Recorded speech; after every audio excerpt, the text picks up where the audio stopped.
Καλησπέρα και από μένα και άλλη μια φορά από τον Νεαρό, από τη σελίδα προγνωστικά ποδοσφαίρου Άνω Κάτω Τηλεμπάλ είναι και γυρίζει. Σήμερα το πρόγραμμά μας είναι λίγο μεγαλύτερο, καθώς πέρα από Αστέρα Τρίπολης, Εργοτέλη και Όφη θα μιλήσουμε τόσο για τις δύο κορυφαίες εγχώριες οργανώσεις, τη Super League και του Κύπελλου Ελλάδος, όσο και για τα νέα του Ολυμπιακού.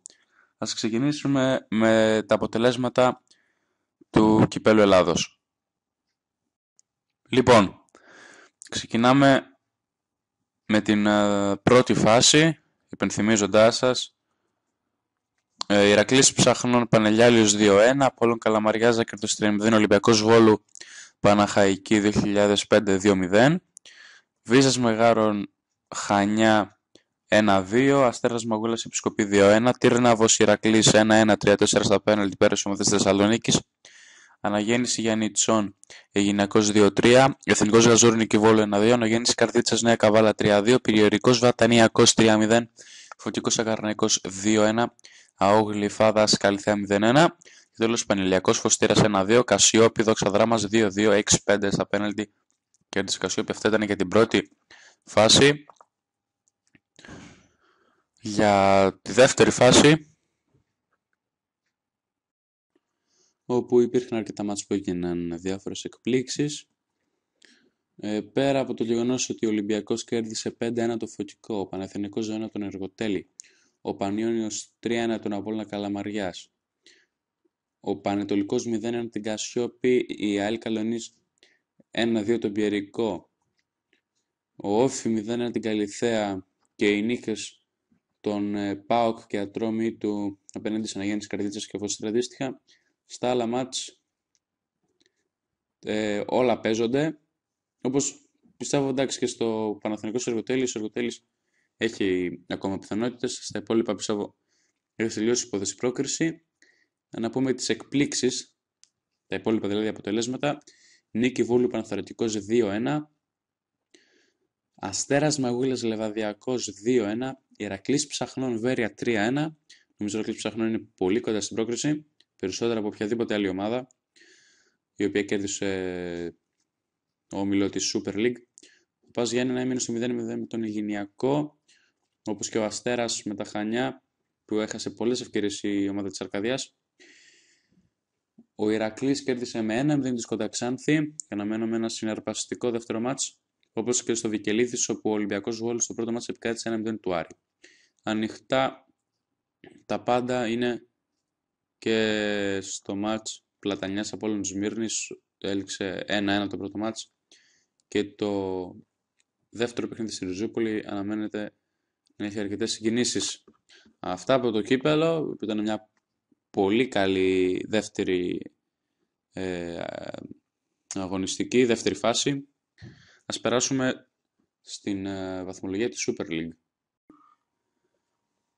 όπου μετά από 5 αγώνες ο Ολυμπιακός είναι πρώτος με 13 βαθμούς, ακολουθεί ο ΠΑΟΚ με 12, ο Αστέρας Τρίπολης και η ΑΕΛ Καλονής είναι στην τρίτη θέση με 9 βαθμούς, πέμπτος ο Παναθηναϊκός μαζί με τον Πανθρακικό με 8, από 7 έχουν Πας Γιάννενα Εργοτέλης, Ατρόμητος Αθηνών και Σκότα Ξάνθη, στους 6 είναι ο Πανιόνιος, από 5 Βέρεια, Λεβαδιακός και Πανετολικός, 4 βαθμούς έχει ο Πλατανιάς, τους 3 βαθμούς μοιράζονται Απόλλων και Όφη, στην τελευταία θέση με μόλις 1 βαθμό είναι ο Άρης. Η επόμενη αγωνιστική, στο Σαββατοκύριακο, 6 και 4 το Σάββατο, Βέρεια Εργοτέλης, στο Καφτατζόγλι θα γίνει αυτό το παιχνίδι, λόγω έργων που γίνεται στο Δημοτικό Στάδιο της Βέρειας. Και το βράδυ στις 8.30 Πανιόνιος Ολυμπιακός, δύσκολη έξοδος για τον Ολυμπιακό, ο οποίος υπενθυμίζουμε ήρθε 0-0 στο προηγούμενο μάτς με τον Πανετολικό. Να πούμε είναι από τις λίγες φορές που υπάρχουν μόνο 2 μάτς το Σάββατο. Αυτό συμβαίνει γιατί μετατέθηκε το μάτς Πλατανιάς Πανθρακικός. Ας πούμε βέβαια πρώτα και το πρόγραμμα της Κυριακής, όπου στις 4 στο Βικελίδη, στο κλάδι της Βικελίδης, ο Άρης φιλοξενεί τον Πανετολικό. Στις 6 και 4 έχουμε 3 μάτς, Απόλλωνας Σμύρνης Λεβαδιακός, Όφη ΠΑΟΚ, Πας Γιάννενα Σκότα Ξάνθη, 3 μάτς φωτιά και τα 3 είναι πολύ σημαντικά και πιστεύω όλα θα είναι ενδιαφέρον. Και τέλος, νομίζω το πιο ενδιαφέρον μάτς της αγωνιστικής, Ο Παναθηναϊκός αντιμετωπίζει τον Αστέρα Τρίπολης στη Λεωφόρο στο Απόστολος Νικολαίδης 8.30 ώρα. Την Δευτέρα 5 η ώρα στο Δημοτικό Γήπεδο Περιβολίων ο Πλατανιάς θα αγωνιστεί κόντρα στον Πανθρακικό και στις 7.30 το βράδυ στο Ολυμπιακό Στάδιο της Αθήνας η ΑΕΛ Καλονής θα αντιμετωπίσει τον Ατρόμητο Αθηνών. Ουσιαστικά είναι τυπικά γήπεδο της ΑΕΛ Καλονής, καθώς υπενθυμίζουμε δεν παίζει στη φυσική της έδρα λόγω εργασιών που γίνονται, καθώς δεν τηρεί για την ώρα τις προϋποθέσεις για να αγωνιστεί η ομάδα στην Αλφαεθνική και γι' αυτό αναγκάζει να παίζει κάθε αγώνα μέχρι τώρα σε άλλη έδρα και μέχρι τώρα έχει βρει μόνο το Ολυμπιακό Στάδιο. Υπενθυμίζω όλα τα μάτς μπορείτε να τα δείτε από το Nova Sports, από τα κανάλια Nova Sports, ενώ μερικά θα μπορείτε να τα βλέπετε και από το novasports.gr. Βέβαια είναι μόνο για συνδρομητές Fortinet. Λοιπόν, αυτά από τη Super League, από τη βαθμολογία της Super League και από την αγωνιστική δράση που υπάρχει αυτό το Σαββατοκύριακο καθώς και το 2 μέσα Δευτέρα. Σας περάσουμε στα νέα του Ολυμπιακού. Στους νταμπλούχους Ελλάδας υπάρχουν χαμόγελα φυσικά, καθώς οι νεαροί που έπαιξαν στο μάτς με το Φορικό έδειξαν πολύ καλό πρόσωπο και το 5-0 που ήρθε ήταν αν μη τι άλλο δίκαιο. Παρ' όλα αυτά τώρα στρέφουν την προσοχή τους στην επικίνδυνη έξοδο στη Νέα Σμύρνη με αντίπαλο τον Πανιόνιο, ο οποίος, αν δεν κάνω λάθος, δεν έχει χάσει εντός έδρας. Λοιπόν, ας ξεκινήσουμε για τον Ολυμπιακό με την συνέντευξη του Χολέβας, καθώς δεν υπάρχει κάτι ιδιαίτερο όσο αφορά τα νέα.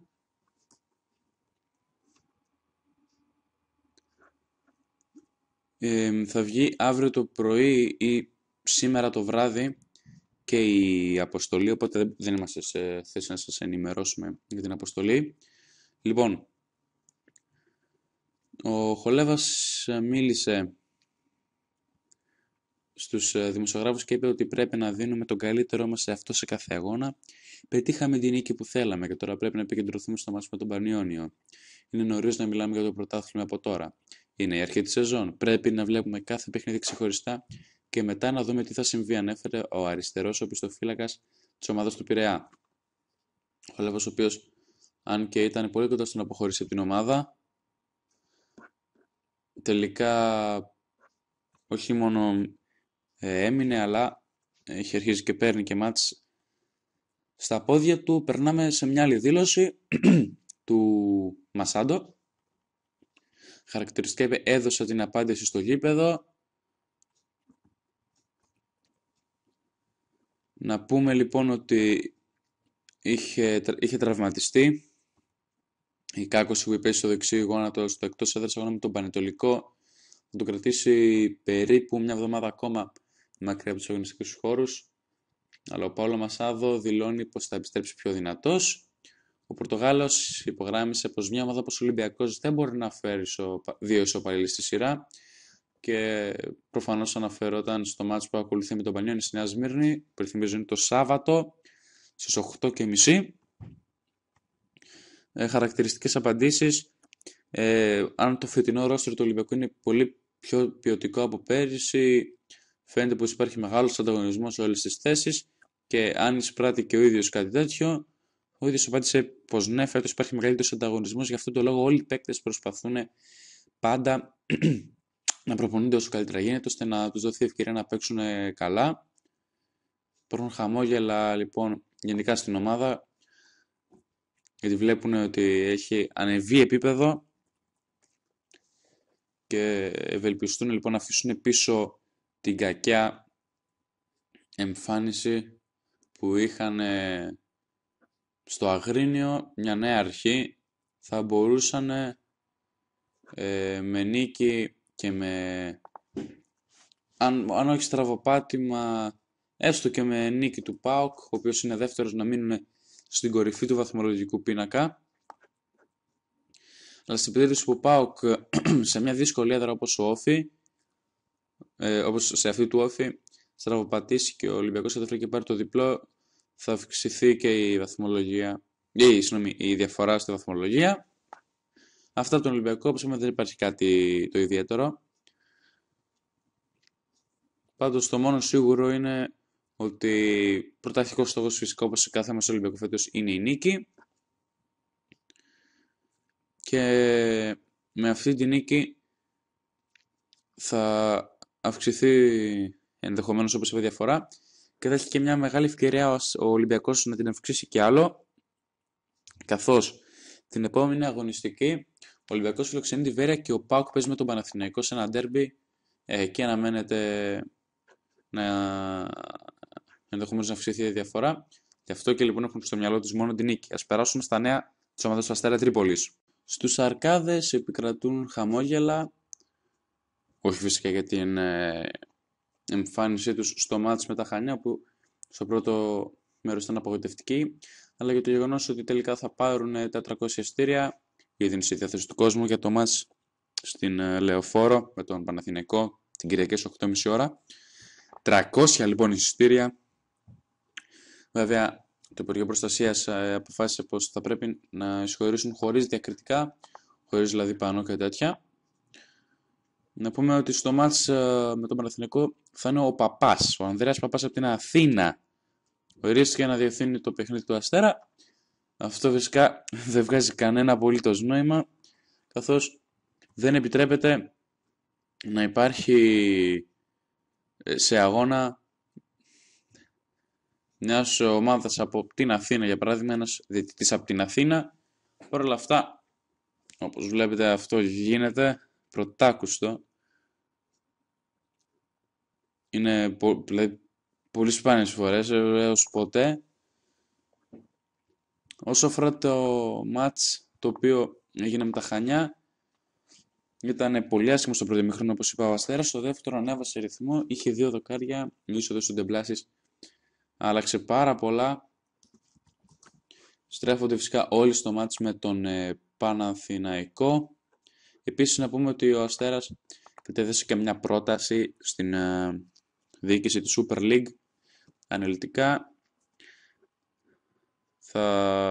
Συγγνώμη, δεν θα το πούμε αναλυτικά γιατί είναι λίγο περίπλοκη. Αυτό που τέλος πάντων προτείνει η ΠΑΕ του Αστέρα Τρίπολης είναι κάθε ομάδα της Super League να μπορεί να δανείζει έως έναν ποδοσφαιριστή σε άλλη ομάδα και να είναι μέχρι 2. Δηλαδή, να έχει 2 παίκτες μία ομάδα, για παράδειγμα ο Εργοτέλης, και να δίνει τον έναν στον ΠΑΟΚ και τον άλλο στον Παναθηναϊκό.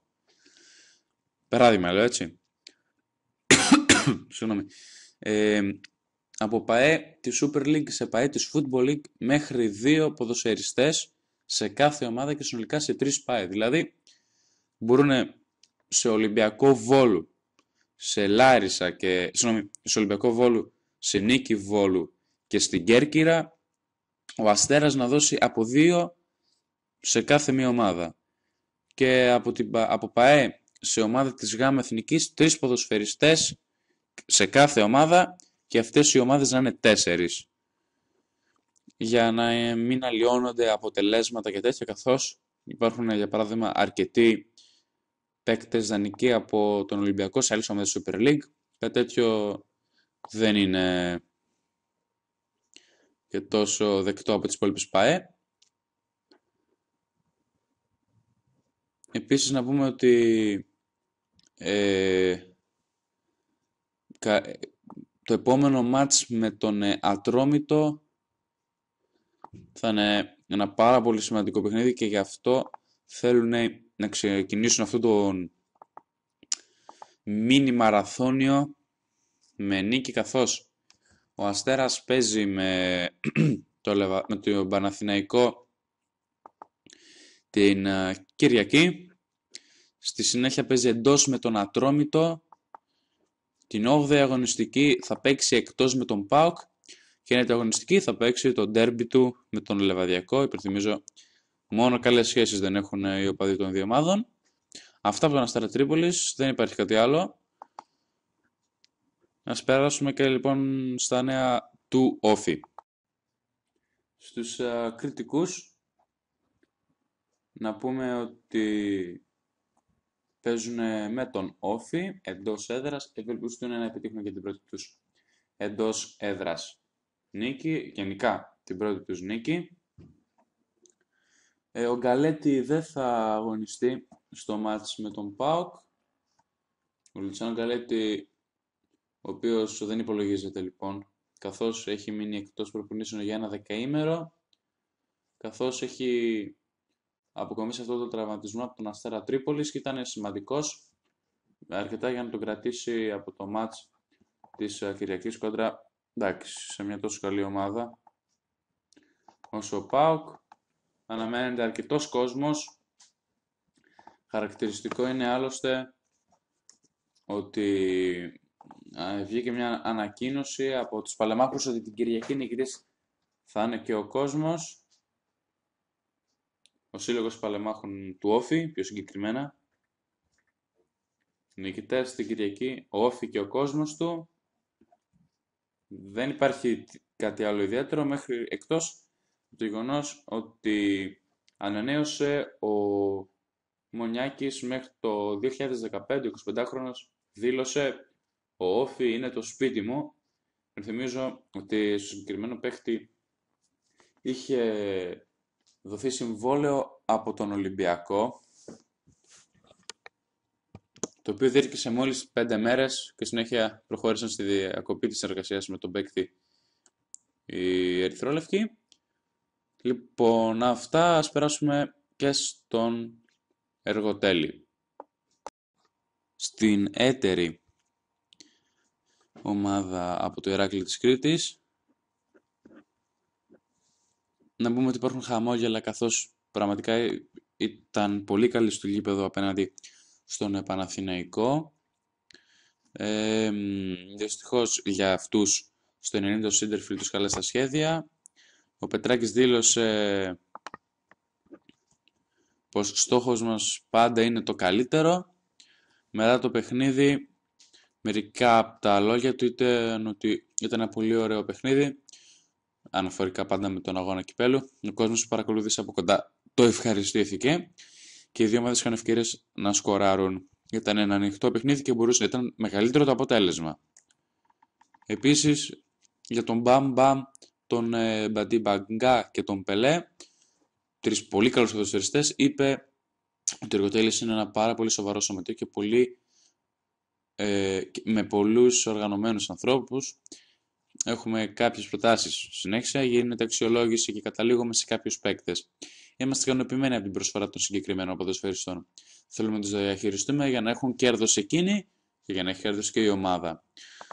Στόχος στο μάτς το οποίο θα κληθεί να παίξει αυτή την αγωνιστική στη Βέρεια είναι ένα θετικό αποτέλεσμα, είναι ένα μεγάλο ταξίδι μέχρι τη Θεσσαλονίκη που θα φιλοξενηθεί από τη Βέρεια, είπαμε λόγω κάποιων έργων που γίνονται στο γήπεδο της Βέρειας.